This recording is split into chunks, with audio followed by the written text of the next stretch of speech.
dekada të tëra njihej si Koreja e Veriut e Europës, një vend izoluar nga jeta e këtij planeti, që pretendonte se s'kishte lindje e perëndim, por vetëm Shqipëria kundër botës, një vend ku shteti bëri të pamundurën për të izoluar jo vetëm kufijt, por edhe mendjet.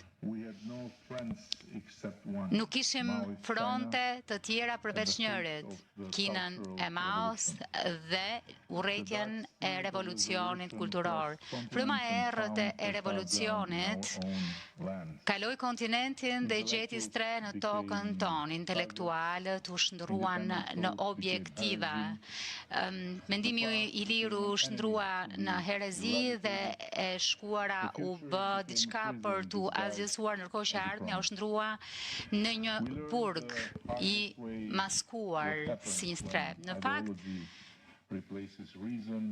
është historia që ndodh kur zëvendësohet arsyeja dhe kur izolimi zëvendëson bashkëpunimin.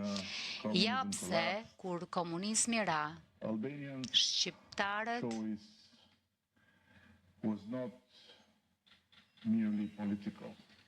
bën një zgjedhje që nuk ishte vetëm politike, ishte ekzistenciale. Zgjodhëm demokracinë, hapjen,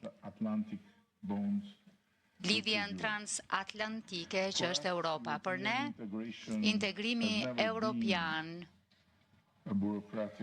nuk ka qenë kurrë një proces burokratik a negociat teknike, e as ka qenë aksesi në një bankomat. Është një aspirat kombëtare, një zgjedhje qytetërimi, një angazhim për t'i përkitur plotësisht një familjeje kombesh demokratike që jetojnë në paqe, liri, që besojnë në paqe, në liri, demokraci dhe sundimin e së drejtës. Shqipëria sot është më afër se kurrë me Bashkimin Evropian.